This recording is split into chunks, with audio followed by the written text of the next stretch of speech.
نن په ګراف تیوري کې اپریشن ان ګراف وایي. ځینې اپریشنونه چې پر ګراف باندې موږ غواړو چې تطبیق کړو.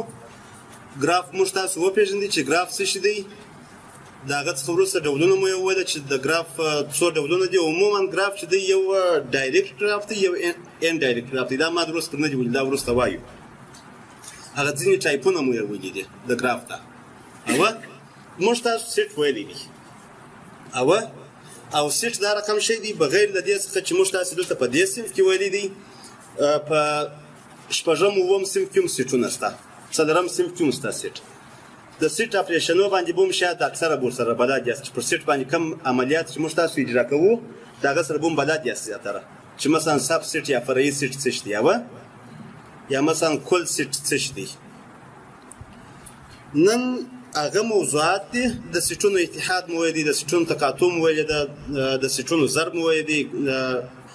نو د هغه سیټ مطابق نن پر ګراف باندې دا شان تطبیق کوو. په دې شانو کې یا په دې موضوعاتو کې اوله موضوع چې ده سب ګراف دی، ورپسې ډیلیشن اف ورټیکس، ډیلیشن اف ایج، سپانینګ سب ګراف، ډسجاینټ سب ګراف. دا بیا دوه ډوله دي، یو ایج ډسجاینټ دی، بل ورټیکس ډسجاینټ دی. یونین اف ګراف دی، انټرسیکشن اف ګراف دی، رینګ سم دی، کمپلیمنٹ اف ګراف دی، کمپلیمنٹ اف ایونت موږ تاسو ویلي دي. کمپلیمنٹ په سیټ کې به هم یې فکر کوم چې موږ تاسو د یو سیټ کمپلیمنٹ پیدا کوو. دا شان دا موږ تاسو ټول په سیټ کې ویلي دي. تقریبا د هغه مطابق موږ تاسو فقط دغه شان دي پر ګراف باندې تطبیق کوو. یا دغه چې دغه ایډیا چې دغه ټول کلیر ده د سیټ په رقم باندې ده. صحیح دی؟ خو بیا هم که چیرې مشکل وو پوښتنه کوئ. اول دواره سب ګراف. سب ګراف شاید ټولو ته به معلومیږي چې فرعي ګراف ته ویل کېږي. سب فرعي ته ویل کېږي. که چیرې یو ګراف ولرو جي اف وي او ای دا ګراف، او دوهم ګراف د ایچ په نامه باندې د همدې ګراف څخه رسم کړو داسې چې ایچ اف وي دا سب سیټ د جي اف وي وي او ایچ اف ای دا سب سیټ د جی اف ای وي. نو دا ګراف د فرعي ګراف یا سب ګراف په نامه باندې یادېږي. یو ګراف دی مثلا د جی په نامه باندې چې هغه خپل ځان ته هم ورټکسونه لري او هم مختلف ایجونه لري. وایي که چیرې موږ تاسو د دغه ګراف د جی د ګراف د روی څخه یو بل ګراف دا رقم رسم کړو چې د هغه د ورټکسو سیټ چې دی دا فرعي سیټ د ورټکسو د سیټ وي د جی د ګراف او ایجونه فرعي سیټ وي د جی د ګراف ته. نو ودې ته موږ تاسو فرعي ګراف یا سب ګراف وایو. صحیح دی؟ مثلا دا یو ګراف دی، دیم V1 V2 V3 دیم V4 او V5. ورپسې مثلا E1 E2 E3 E4 او دا هم E5. که چیرې دا رقم یو ګراف ولرو او د دې ګراف نوم موږ تاسو جی ورکړو یا د جی په نامه باندې یو بل ګراف چې د دې د روی څخه رسموو. مثلا پر دې ځای باندې زه یو ګراف رسموم، دا هم V2 او ورپسې V3 او دا هم V4 او ایجونه چې دی E2 او E3. دغه ګراف چې دی دا مثلا که چیرې د ایچ په نامه باندې ونوموو نو د دې ګراف د دغه ګراف فرعي ګراف یادېږي. صحیح دی؟ اوس په دې ځای کې یوه ځای ته متوجه شئ. که چیرې زه د V2 او د V4 ترمنځ ایچ کش کړم یا ایچ ولیکم بیا فرعي ګراف ورته ویلی شو.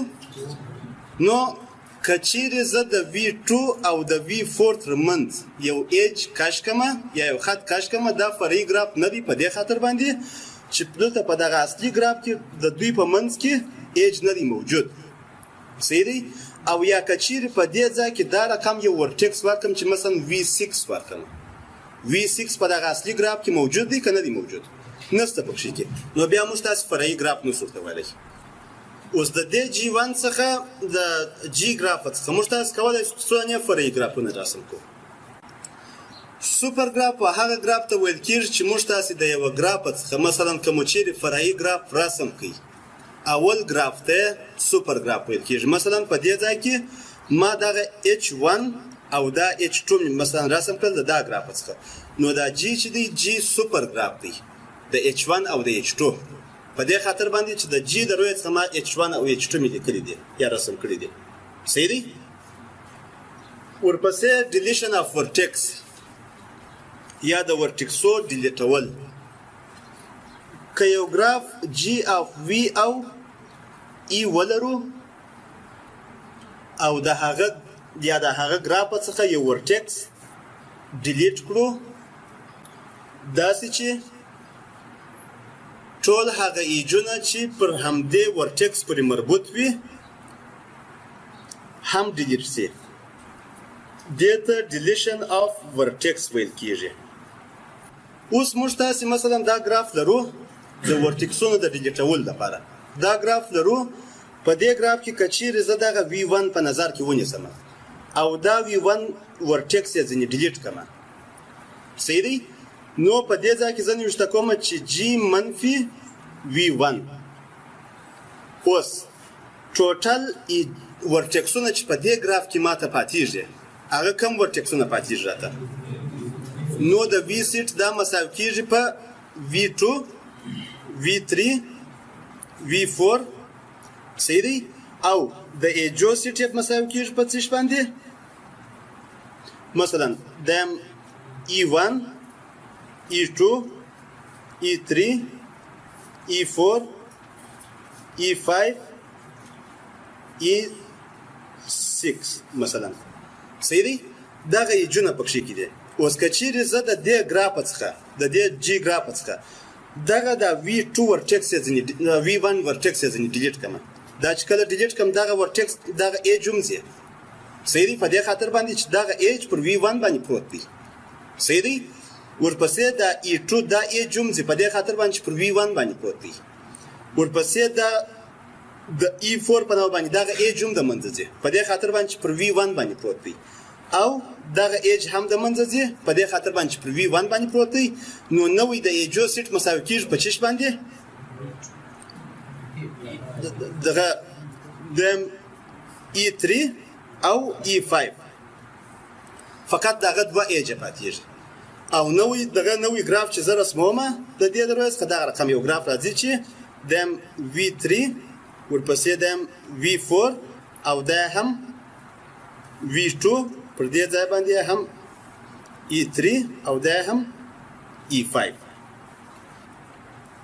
او دا دغه چې دی دا ګراف چې تاسو رسموي حتما دا ګراف مه رسموي چې دلته تاسو ورته ګورئ و د دې د روی څخه حتما نوشته خپل په فکر باندې یو ګراف رسم کړئ. دا دغه پیدا کړئ، دا ګراف پیدا کړئ G منفي V1 V2. دا ایجو ته نومان خپله ورکوئ که د دې څخه نوشته کوئ دا هم E2 دا هم E3 دا هم E4. چش پاتېږي صحابه؟ صحیح دی.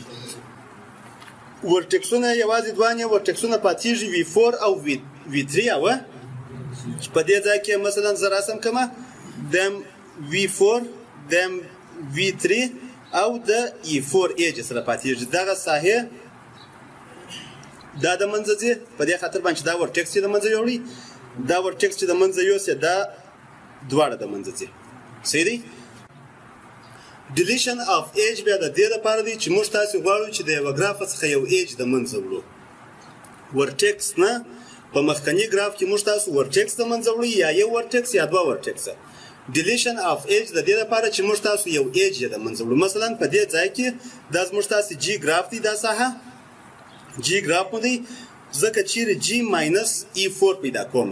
د دې لپاره زه کولی شم چې فقط یوازې دغه ایج چې دلته موجود دی دغه ایج زه د منځه یوسم، نور ګراف عینا دغه رقم ګراف لکه د اول د واره چې راکول سوی و دا هم V1 V2 V3 دا هم E1 E2 او دا هم E3.